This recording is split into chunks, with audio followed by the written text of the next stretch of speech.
Hello, everyone. Welcome back to the Waxing Table podcast. I'm Michaela, and I'm so excited that you are here with me today.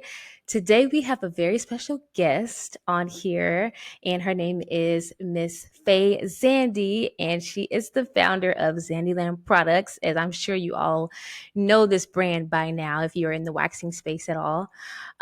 So, without further ado, hello, Miss Zandi.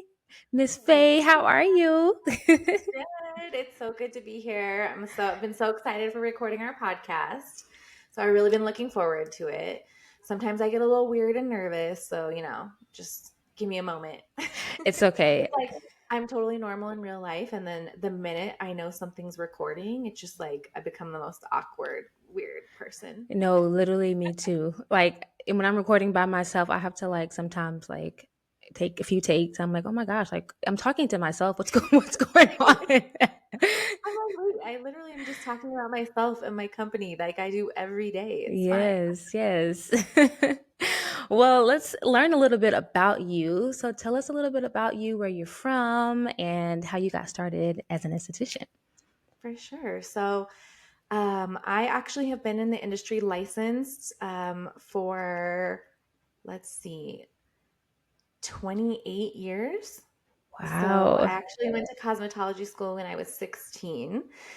I was still in high school and I had a little bit of like a rough time in my teen years with family things going on and everything. So, actually, I ended up like on my own when I was 16.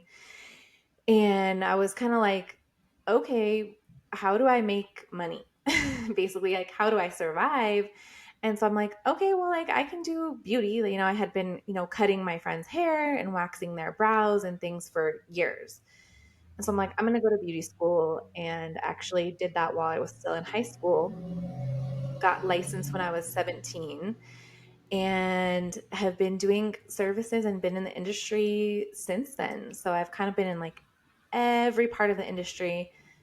I live in Denver, so I'm born and raised here. I am Middle Eastern, and so my father is an immigrant from Iran, and actually my mom is from Italy, and so I have kind of like all kinds of different backgrounds going on in there. Love And it. and so I have three kids. So my two oldest are actually all grown and like out of the house and everything. And my oldest, who a lot of people listening or like on our page probably already know her because she's at a lot of the shows with us. She is actually an esthetician as well. So, Ooh. yes, baby Zandi. So she is opening her own salon right now, which Wow, is that's very, so exciting. yeah, so that's very exciting. And so, yeah, so I've been, a salon owner. I have been in finance and actually owned my own salons for 15 years. And then 3 years ago, sold those and just do our product company full time. Wow. That's so Yeah. cool. That's such an accomplishment. Oh, thank you. Yes, that's amazing. Yeah, I do So miss the salon though, I have to say. you do miss it? Yeah, I definitely do. Yeah. Yeah. I feel like I would miss it too after being in it for so long. Yeah, Like that for sure. client connection. It is just really hard to miss that, like, sort of your team and your other service providers and your clients and just that kind of like the like vibrancy that the day in as a service provider brings, Hmm. so I definitely miss that. Yeah, I totally understand. So you said that you started at a young age and Mhm. you got licensed at 17, is that right? Yep. So what did you first start off doing? And you went to cosmetology school, right? So you were doing hair and Yeah. all the things. Yep. Yeah. So actually, at my first salon, I did hair and waxing. So we Okay. did kind of both, just whatever the client wanted.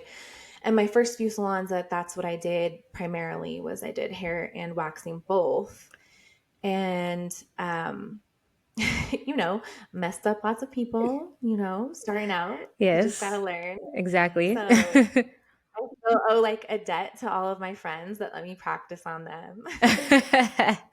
I'm the same way. Yes, It's definitely those people, they're like free services for life, right? Yes, exactly. But yeah, I actually started out in like chain salons.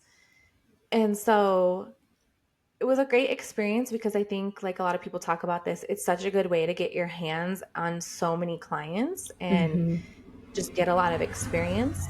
And so I think that was one of the things that I really appreciated was that I did have that experience working in, the mall and that kind of thing. Hmm. And just got my hands on a lot of people's hair and a lot of people's faces and brows and, really learned how to kind of do like every part of being a service provider. Hmm. I love that you were able to do multiple different things and you kind of just like were in the space of seeing so many clients. I appreciated that too. When I first got out of school, I worked at a chain. And so, Mhm. you get so many clients and you learn so much. And I think that's a really good foundation to set for yourself in the beginning. Absolutely. Yeah, Hmm. absolutely. So, what clicked for you? So, what was that like transition point where you were doing hair, you were doing waxing, and then what like inspired you to do something different? hmm Well, actually, it's kind of a crazy story because it was actually leaving the industry that kind of made me realize how much I wanted to stay in it.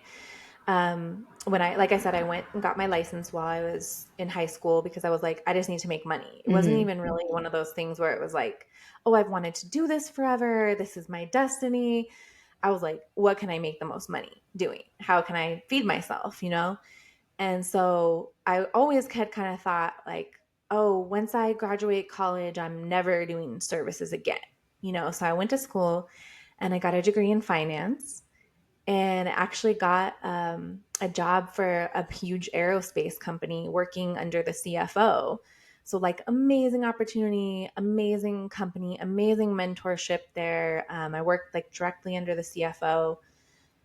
Um, but I went to a cube every day and like sat behind a computer, and I had spent so many years, being with people and moving and providing services. I think is just such a fulfilling thing for me.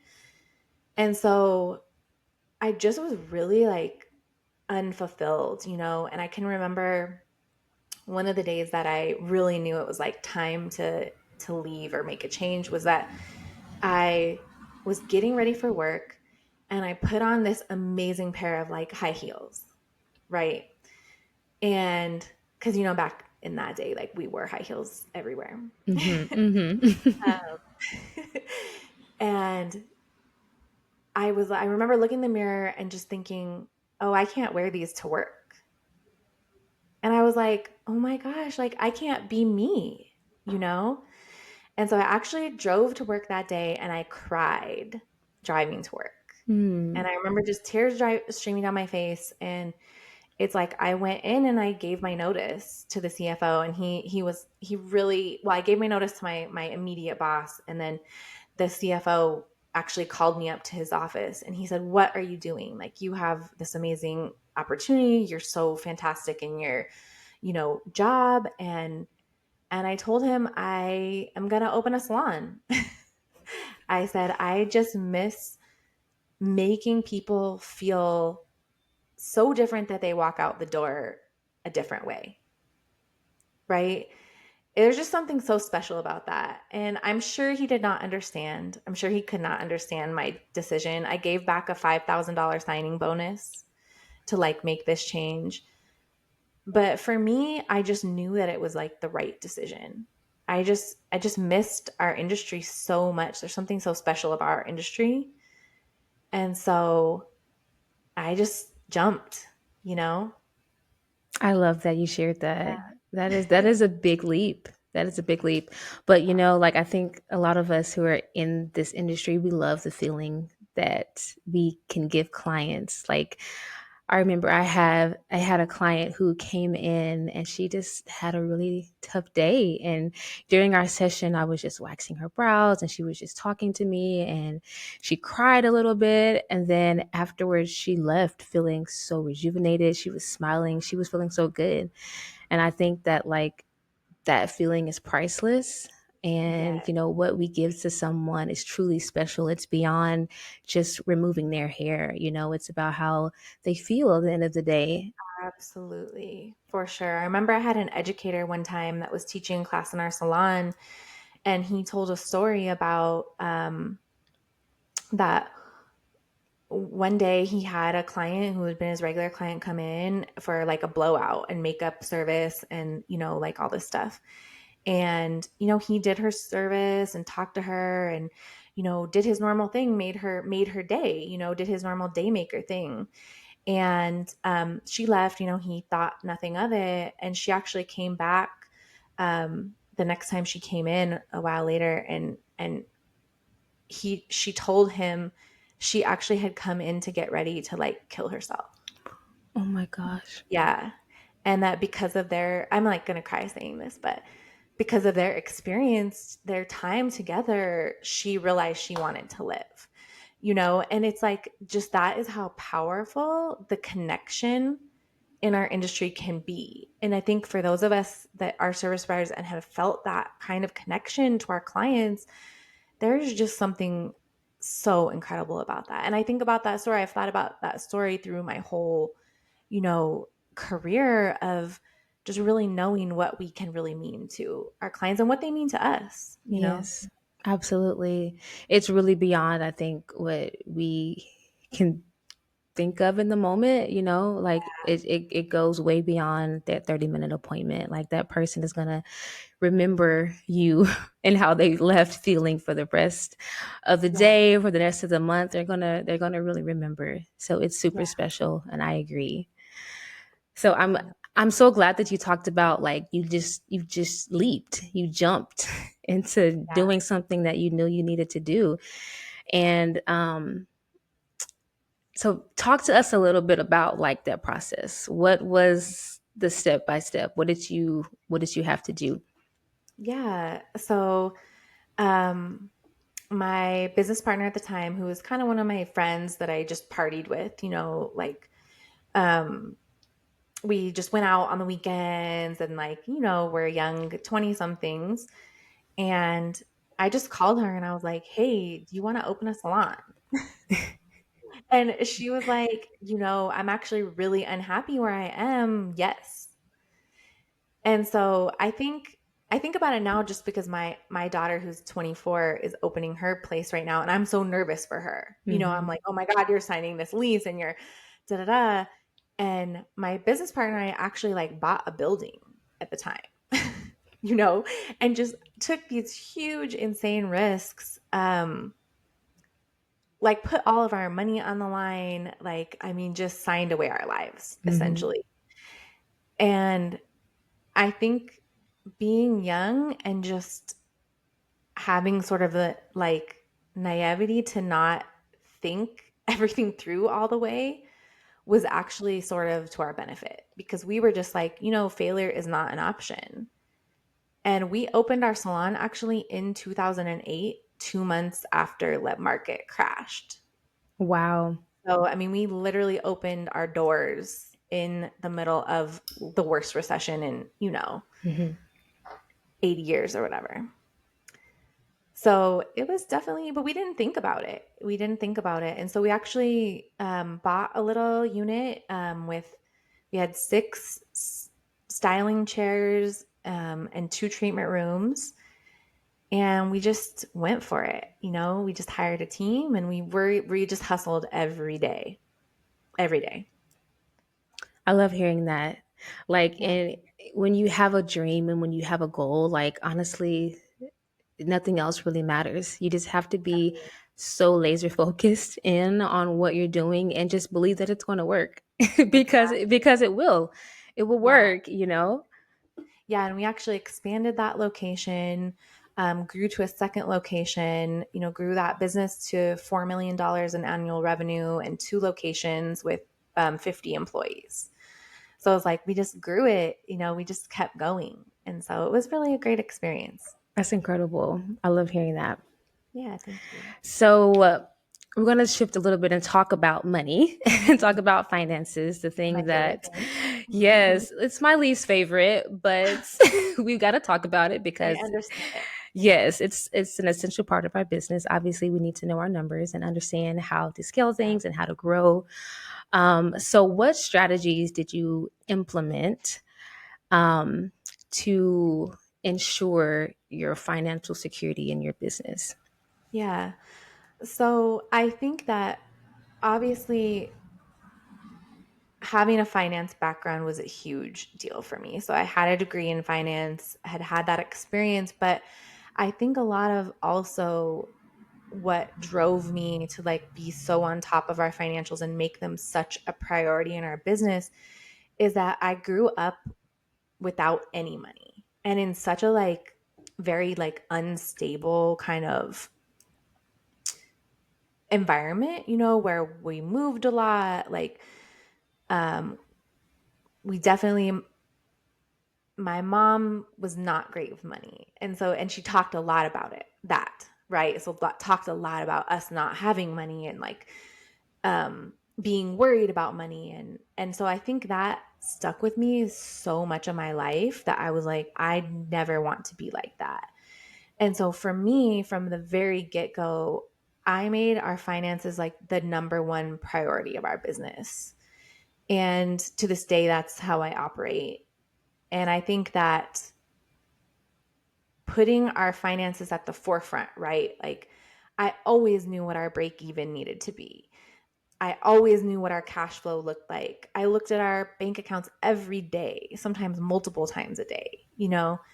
I just kept such a tight rein on being friends with our money.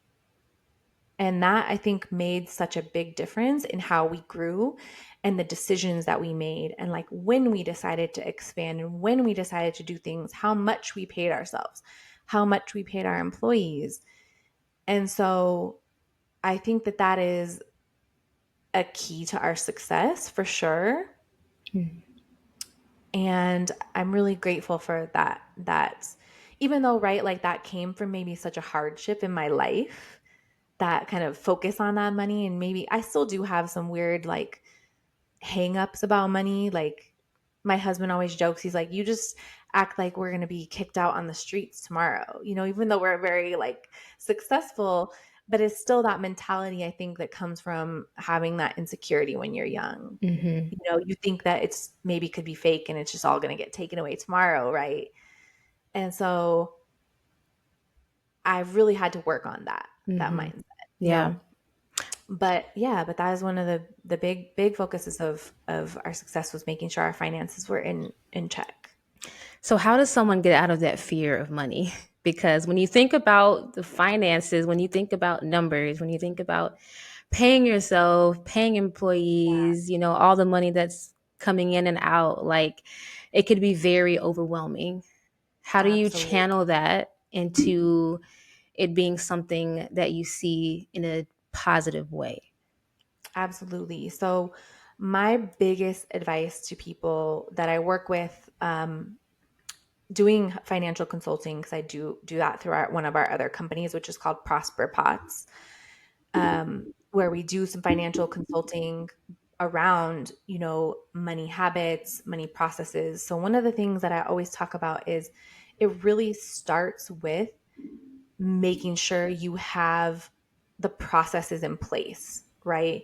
Because if you don't have a clear picture of your money and you don't have a clear picture of your destination financially, there's just really no way that you're going to be able to get where you need to go.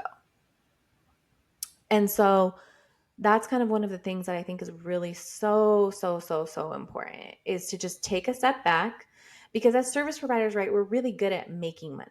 We're really good at getting out there. We're really good at getting clients. We're really good at our craft a lot of times.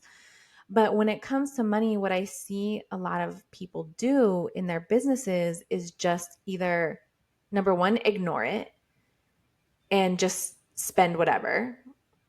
Number two, I see people be so afraid that they actually kind of hoard their money and don't pay themselves what they should be paying themselves.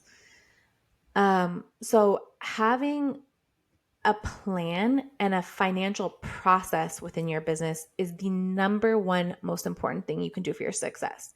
Before you do marketing, before you worry about getting more clients, before you worry about anything else, tying up your financial process is key to your success. And once you do that, and you're really able to like make friends with your money, right?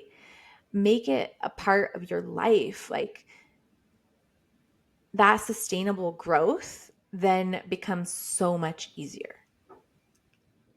I love that you said become friends with your money. Mm-hmm. When you think about a friend, you think about you're Yeah, close, you have a good relationship, you share things with each other. And so relating exactly. to your money as a friend, I Mm-hmm. think it can really help shift a lot inside your mind and see how you view your business and everything. Yeah. What's one good example of a process to kind of make sense for people who may just be solo, maybe they're just starting out? Yeah. What's a good example of that? Okay, so there's two things. Number one, a lot of people look at their finances, their personal finances and their business finances as completely separate. That approach, especially for solo providers, is not going to get you where you need to go. And so you really need to take a look at your personal finances first and foremost to figure out exactly what your business needs to be doing, right? Mm, And then once you know that, you can really take a look at your business finances and say, okay, what does my business need to do in order to take into account all of my expenses, but also what my personal life needs to live enjoyably? Because, if we're working, mm, working, working so hard, but it's not helping us achieve our personal goals, there's no point, right. right? We're just working to work. Hmm. And so that's why when I talk about money to people, I talk about my process, and what I kind of try to teach people is really about bringing peace, stability, and freedom. It isn't just about like the more and more and more and more, because there's a lot of business education or finance education out there that's like, make more, make this, increase revenue, drive this, do more services, decrease times, right? But is that going to get you mentally and in your personal life where you want to be?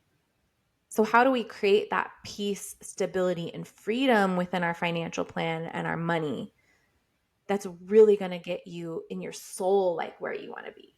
Mm, Because, I've been in the place where I've been very, very, very poor in my life, and I've been very, very, very successful. But, some of my happiest times were when I had less money, right? Because I had a little more maybe peace or stability or freedom in my life. I'm sorry about that. Um, and so I think that it's really important to make sure your financial plan isn't just addressing money, it's addressing what you want your personal life to feel like. And so I think that once you get those integrated, right? Then the next step, number one thing people can do is do a break even for their business and figure out what, taking into account your expenses, your personal goals, what does your business need to make and bring it? mm, And what can be spent in it? What can your expenses be too? okay. 'Cause a lot of times people don't track those. And so I have a really great system that helps people do that. Okay. I love that. I'm like, literally, I wish I had some paper.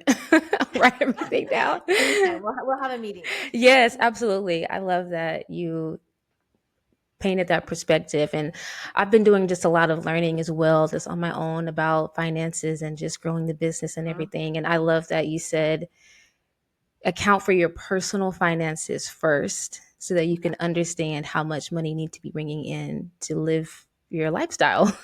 Yeah, because a lot of times people will just kind of keep going until they feel like maybe they hit that point and they're like, okay, I think this is good, or I think this is what my goal should be. But it's Hmm. like, no, let's dial in exactly what that should be, because I'm a huge believer in like manifestation. So it's like if you have that number in your head every single day when you go to work, and you've broken that down into daily, what what you want your personal life to look like, if you've broken that down into what your work looks like, it's so much easier to get to that goal. Yes, I completely agree. So does that come through your cost per service, like pricing your services and calculating literally everything as far as that goes? So I look at it a little bit differently, actually, the way that I go to it. And I teach a class called Make the Service Cycle Your Bitch, Okay. which we are hopefully going to be bringing on as a an online like Zoom live kind of event pretty soon through the company for all of our professional customers. But when I talk about that class is really like intended to teach you how to. There's four things that really need to like drive your business forward, right? So that is going to be client acquisition. That's going to be retail sales, upgrading, and pre-booking. Okay, those are the four keys that your business needs to like be hitting on those points to be able to like really, really continue to grow sustainably and drive your business successfully. And in that class, one of the pieces I talk about after we break down goals is I say specifically, now, why don't we now break this down into like number of Brazilians per day, per week, per whatever, right?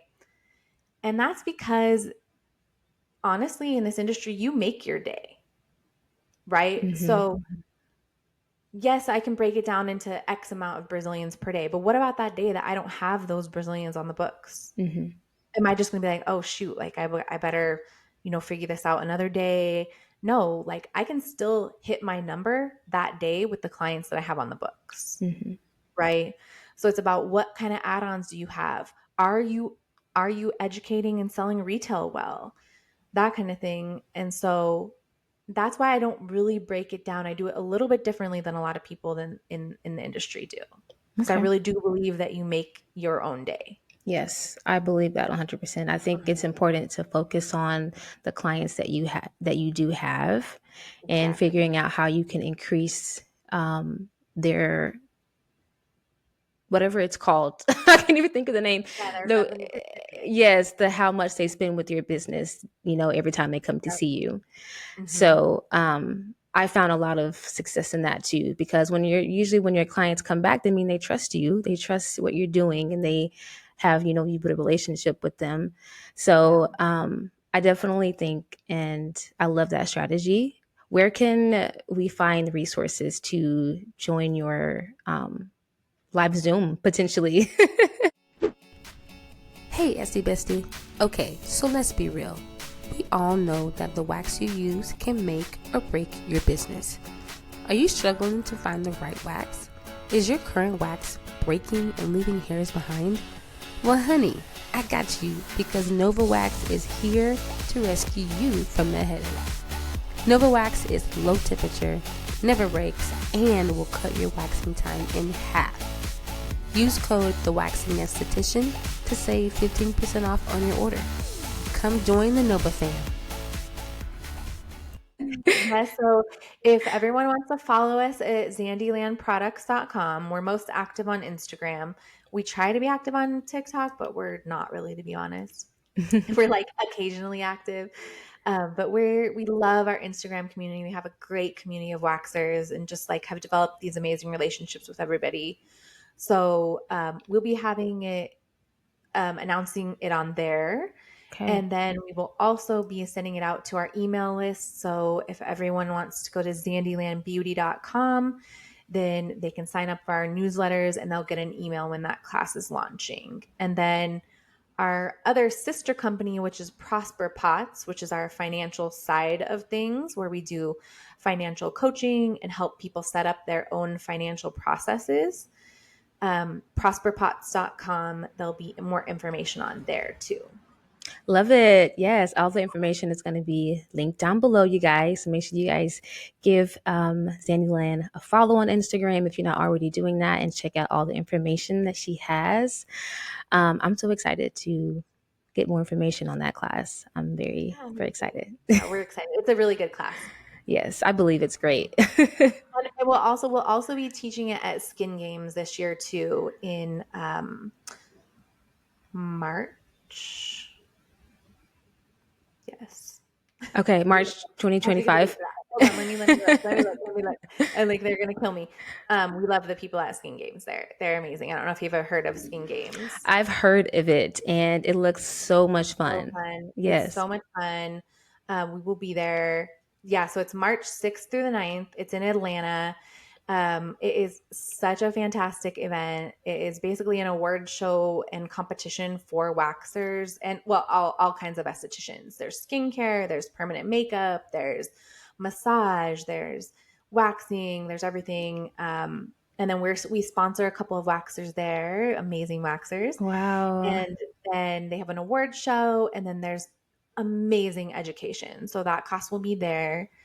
And then we will be at the International Sugaring Convention teaching that class in June in Detroit. Okay. Yeah. Cool. Can Or I'm estheticians sorry. I'm sorry. In Cleveland. In Cleveland. Cleveland. Okay. Cool. Yep. Can estheticians attend the skin games without being like a participant? Can we just Yeah. okay. So you can definitely attend. There's tons of vendors there with amazing booths, lots of giveaways. Everybody gets swag bags. And the people who run the skin games are also just incredible people too. So I think we really connected with the genuineness of them and yeah, really like enjoy that. Cool. That's exciting. Yay. Awesome. Okay. So, did you encounter any like unexpected financial like setbacks or anything that potentially could have really shifted things for you in your business as you started to grow and, expand? Yeah. Oh yeah, definitely. I mean, we definitely had hiccups, along the way in owning our salons. Managing cash flow is hugely important. A lot of businesses don't succeed just because they don't manage cash flow well and they run out of money. Hmm. And so that's really important. It's also incredibly important in our business today. For example, like recently we have our body butters launching pretty soon, which Yes. people have been waiting for a year, and we have them ready to go, got all of our packaging here, and our packaging actually was the ink was coming off. Mm, So, for example, it's like those kind of things just happen in business, and you have to sort of be able to roll with it and be prepared and not just want to lay down and cry, which I yeah. still do that too. Right. You gotta cry a little bit and then Yeah, move on. exactly. I have a little time to cry. Yes. So what did you do when you saw that moment after you cried? After I cried, after I cried, we had to go back to the drawing board and work with the vendor to get some more here. And we actually have them arriving this week. Nice. So crossing our fingers that these ones are going to be good and we're going to be able to move forward with that launch before the holidays. So Nice. Okay. That's exciting. I'm excited for the launch. Yay. yes, we are so excited for that. So, as an entrepreneur in the beauty industry, how do you manage to stay competitive while still managing your costs in your business? That's a tough question because a lot of our competitors are, very well funded. So they are funded by outside investments. They have, multi-million dollar investments, and we are fully self-funded. So we don't have a huge team. We have a small team, and we have, you know, again, just fully self-funded. And so for us growing into, 3,000 salon locations across North America, South America, Ecuador, Hong Kong is such a huge achievement for us. And we are at a point right now where we are growing where we need to like bring on some more people. Hmm. And so that has been a struggle this year for us, to be honest. But we're so lucky that we have such a supportive community of our customers who just love us so much. And we're so grateful for that. And I think that's the key is really like building that community Hmm. um, is just so important. Yeah. So without that community, we would never be able to do that. So I think that's my biggest thing is when you don't have a lot of money, and that's what we did in our salons too. It's like when you don't have a lot of money, you need the people who love you to help you market, right? Yes. Mm-hmm. And even in a salon as a solo provider in our business today, most of our new business comes from people who already love us, telling other people about us. Mm-hmm. And so we really take that to heart every single day, like the gratitude that we have for our customers and how wonderful they are. And we just wouldn't be anywhere without them. Yes. Yeah. I will say you guys' engagement on Instagram is superb. Oh, It's so thank you so good. much. Thank you. Yes. We love it. It's one of our favorite things about Yes. our day. I mean, Yes. it gets hard because it's hard to show up on social media every day, Yes. as Absolutely. you know. Yes. I understand. It is. It's extremely hard at times. So, Yeah, because I'm not a person who likes to put myself out there very much. mhm. It can get hard, but luckily we have a lot of good humor on our team, and we like to make it fun. Yeah, that's good. You need those different people who have different strengths who can all work together. Yeah.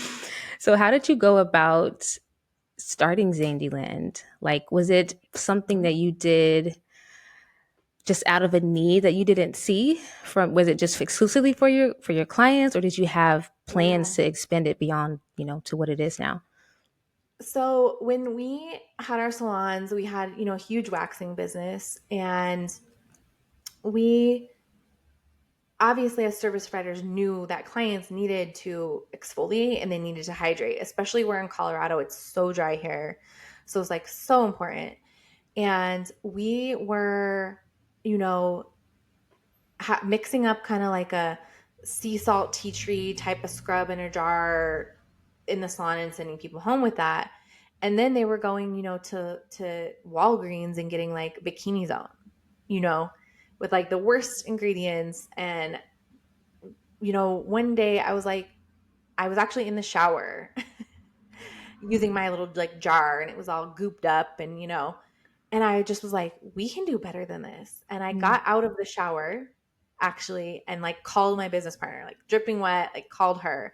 And I was like, we can do this better. We need to make this. And so, yes, we originally created it just because we were needing it for our clients. We wanted something we could believe in and tell them and sell them with knowing that it was like good for their skin, good for their body, had good ingredients. And so we went to work in development for 3 years. And then we brought it in our salons and just sold to our clients initially. And we had salon owner friends then who would be like, oh, we want to bring that in. We really need something too. And so we grew just kind of organically from there. We still really don't do a lot of like paid marketing. Most of our growth is through word of mouth. And so it really kind of just grew that way, just I think by being a great product that people needed. Yeah, that's amazing. I love that. So it's so funny that when you have an idea in your head, it's like, oh, I have to like get this out like right now. I Yeah, have to get it out to see this through. right. Which is always like either in the shower or when you're trying to go to sleep, of Right, course. exactly. Mine happens when I'm like driving. I'm like driving Yeah. down the road. I'm like, oh my gosh, You're I need to. texting, like you're trying Yes, to text yourself a note. exactly. Like, right, using Siri to just like say what I need to say. Right. That's so funny. So, do you have so what okay, so you started it for your clients and then you grew it for other salons. What Yeah. went into the process to start like scaling it to where it is now? The biggest thing for us was, I think, for the first few years, we were like shipping everything ourselves, Okay. which was a lot. And, Yeah. my basement became, too full of Yeah. everything that we had. And my husband was like, okay, when is this leaving our home? And so I think that finding a great fulfillment partner was a huge piece for us. And Hmm. we love them. They're a part of our business. Our not only like our fulfillment team, but also like our lab and our manufacturer.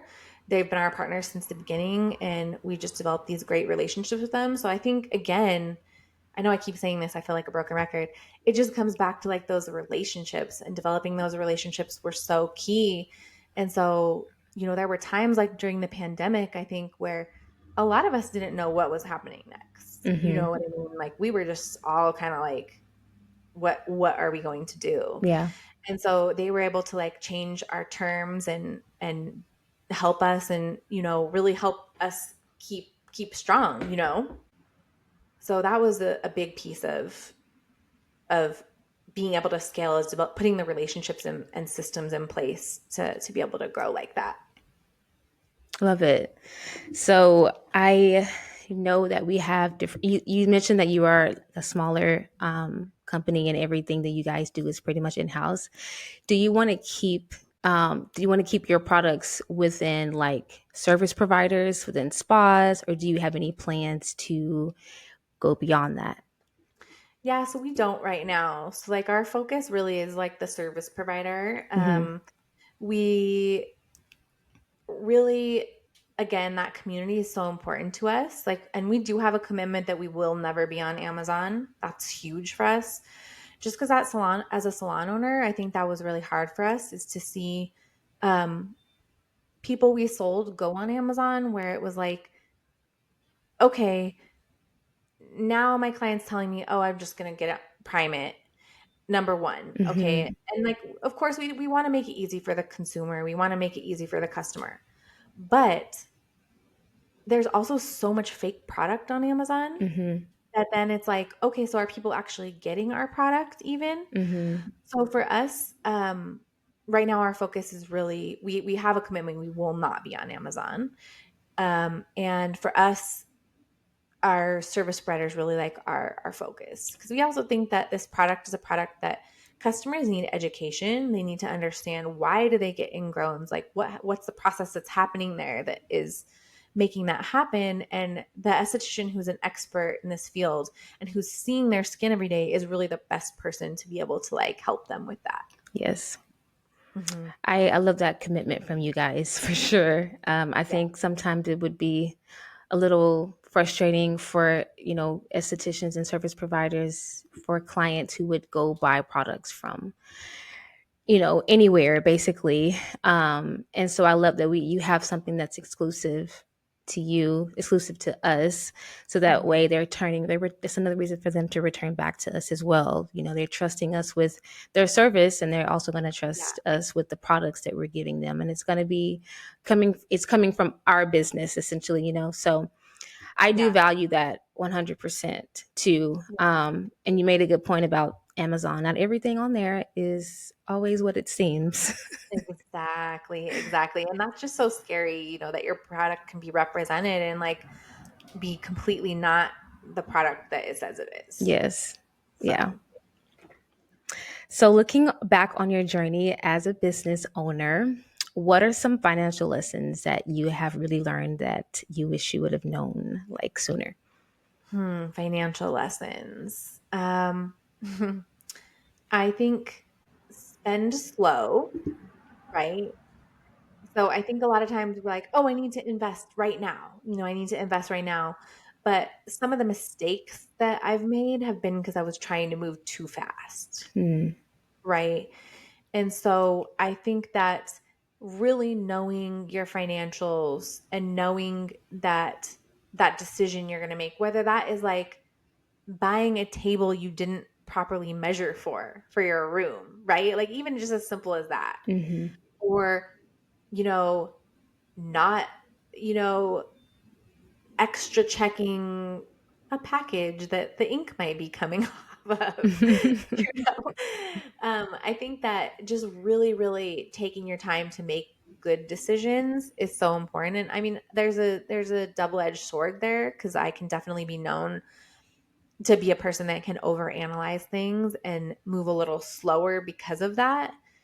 But for me, I think it's about putting out good product, right? Like making sure that when a launch is done, it's done really well, and like everything is in place for it and done the right way, right? So I think that that's one of the things is sometimes it is not best to move so fast. Mm-hmm. Just to really, really make sure you're thinking everything through and really having everything dialed in before you're making those big decisions. And that's not to say that you shouldn't just go ahead and make them sometimes, Right. because that is the other side of it. But I think that that's one of the things is just moving a little bit slower at certain times when you're making big decisions to make Mm-hmm. sure you really um, have the things in place that you need to have in place. Yes, I agree completely. I'm like the same way. I think it's important to just kind of take your time and not rush things. You Yeah. want to put out something that is of quality and that is shown to, have so much value in the end. And so I know when I first started, I was like I just opened like my studio and I was actually waxing from my house during that time. This was like Mhm. 7 years ago.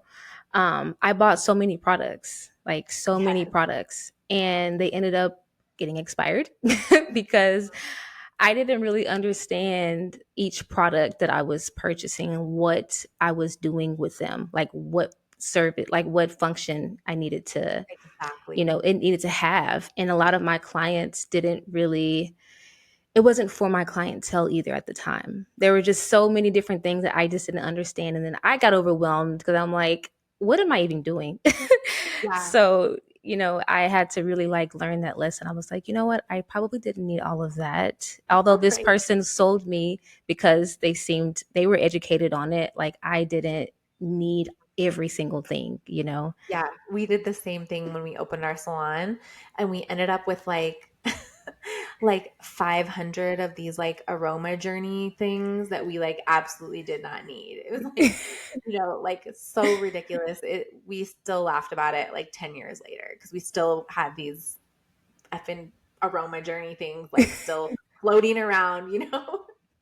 That is so funny. That's But it hilarious. definitely shows that your whole podcast procedure is put together so well and is so professional, and it definitely is a testament to all that you've learned through the years of you're so well prepared. I just am so impressed by you. Oh, I appreciate that so much. I really do.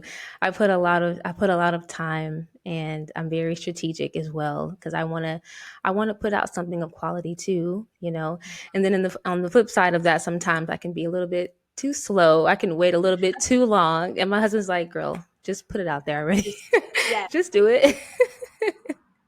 all the time. I feel you so much on that. Yes, I appreciate that. So, what advice, as we're kind of wrapping up here, what's some advice? What's a piece of advice that you would give to a newly solo like esthetician who are just maybe they're just overwhelmed by their finances, maybe they don't know like where to start, maybe they don't know what products to invest in or what to even like start Mhm. with first. What would you say to them? So, number one, put together a financial plan and process. Know, number one, what your break even is in order to be successful, because that's going to tell you how much product you can even buy, right? So, put together a budget for your opening, put together a break even for your ongoing business, and then put together, a cash flow, which can be difficult if you don't understand those things, but find some resources. The internet is such a wealth of knowledge. There is so much information. And so I think a lot of times people just don't like to deal with money, right? And so they just Mm-hmm. don't. Mm-hmm. But unfortunately, it doesn't just go away if you Right. don't think about it. And so I think that if you just say to yourself initially, okay, this is a key part of my business, I'm going to put this together right now. And, find the resources, reach out to us at Prosper Pots or at Zandyland products online or on Instagram. We're happy to help guide you guys in the right direction. But just know how important that is to really put that piece together, because once you have that in place, that's going to free you up to just do your craft, right? Mm-hmm. That's so important. Is you don't need money and money stress and money thoughts hanging over your head every day when you're trying to just be in the room being a service provider. that's where you need to focus on, achieving the goals that you've set in place. But you should be able to just focus on your craft.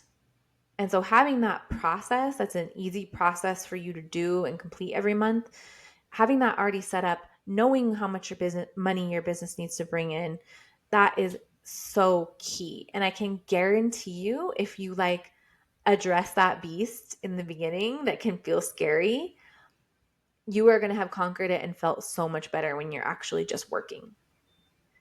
And so Yes. that is key. And then I think also finding a partner in your retail products and your waxing and, everything that you carry that is going to be a support to you, right? So are they going to help provide that service when you need, that service? Are they going to be there to answer questions? Are they going to be a part of your community?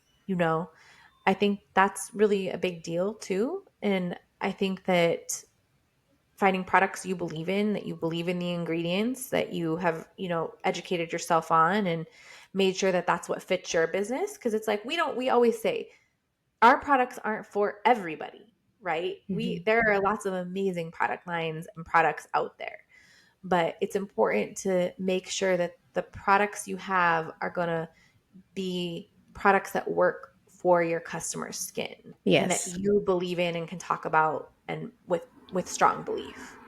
That's so great. You guys write that down, take notes, go back and rewind everything. Oh my gosh. Well, thank you so much, Faye. I appreciate you coming on. This has been amazing. And I know Oh, a lot of the listeners have learned so much from you, and I've learned so much from you, and I really appreciate you. thank you so much, Michaela. I've been looking forward to being on with you so much. I just feel such a connection to you, and I just think you're so amazing. So thank you so much for having me and letting me share my story. Yes, absolutely. So before we wrap up, one final question. I try to do this with everyone. What is one act of self-care that you're going to do for this week for yourself? So for me, what feeds my soul, makes me feel good is being near water. And I am in Denver, Colorado. So not a lot of water to speak of here, but I've been actually going to swim lately and just swimming laps for my physical activity because I know that's so important for your body. And so just making sure that I get some pool time in this week is really huge and is really a big piece of my self-care. Is being in that water for some reason is such a big deal. And getting my Yes. nails done. That's a non-negotiable in my life. There you go. You got to have our nails done. No, my grandmother was 96 years old when she passed away and still had her acrylics on and done Ooh. every 2 weeks. Okay. So, Okay. I love it. I love it. yes. All right, Miss Faye. Well, thank you guys so much again for joining me on the Waxing Table podcast. This is on Spotify, YouTube, and Apple Podcasts. So make sure that you are liked and subscribed to all those channels. And I will see you guys in the next episode. Take care.